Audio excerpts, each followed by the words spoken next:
Ever green సాంప్రదాయం latest designs క్వాలిటీలో compromise అయ్యే ఛాన్సే లేదు.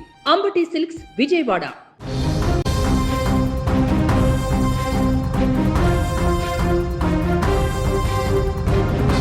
సోషల్ మీడియా పుణ్యమా అని ఒడిశాకు చెందిన ఒక పెద్దాయన తన అక్క అస్థిపంజరాన్నే బ్యాంకుకు మోసుకు వెళుతున్న వీడియో వైరల్ అయి దేశవ్యాప్తంగా చర్చ జరిగింది.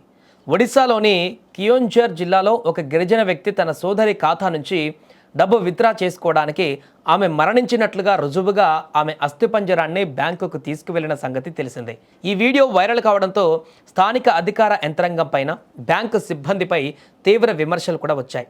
ఈ ఘటన రచ్చరచ్చ కావడంతో సదరు బ్యాంక్ పరువు పోయింది. దీంతో కొన్ని గంటల్లోనే పరిపాలనా యంత్రాంగం స్పీడ్గా స్పందించింది.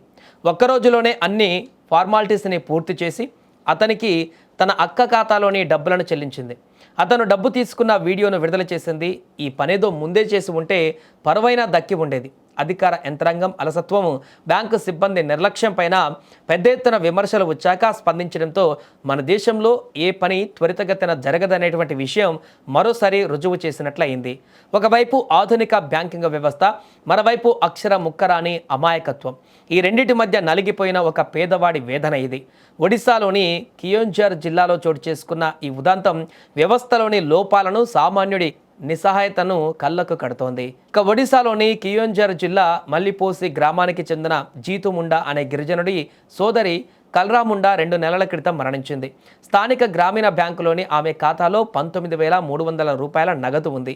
అయితే కల్రాముండా చనిపోవడంతో ఆమె ఖాతాలోని సొమ్మును తీసుకోవడం కోసం ఆమె సోదరుడు జీతుముండా బ్యాంకుకు వెళ్ళాడు. అయితే అలా డబ్బులు ఇవ్వడం కుదరదని, కల్రాముండా చనిపోయినందుకే రుజువుగా డెత్ సర్టిఫికేట్తో పాటు ఆమెతో జీతుముండా బంధుత్వాన్ని నిర్ధారించే పత్రాలను తీసుకురావాలని బ్యాంకు సిబ్బంది చెప్పారు.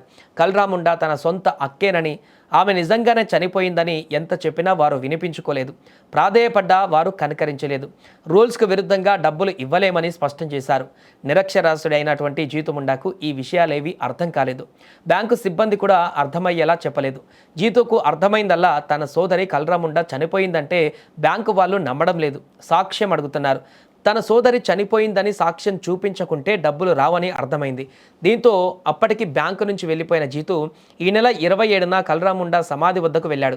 2 నెలల క్రితం పాతిపెట్టిన సోదరి మృతదేహాన్ని తవ్వి తీసి ఓ సంచిలో కట్టి భుజం పైన మోసుకుంటూ బ్యాంకుకు తీసుకువెళ్ళాడు. అస్థిపంజరాన్ని మోసుకుంటూ జీతుముండా నడిచి వెళుతున్న దృశ్యాలను సోషల్ మీడియాలో వైరల్గా మారాయి. దీంతో యావత్ దేశం నివ్వరపోయింది. దీంతో వెంటనే దిగొచ్చిన బ్యాంక్ అధికారులు హుటాహుటిన అన్ని పత్రాలు ఫిల్ చేసి జితుకు తన సోదరి డబ్బును ఇచ్చేశారు. దీంతో ఈ వ్యవహారానికి ఎండ్ కార్డు పడినా దేశంలో ఏదో ఒక మూల ఇలాంటి ఘటనలు జరుగుతూనే ఉంటాయి అనడానికి ఇది నిదర్శనంగా మారింది.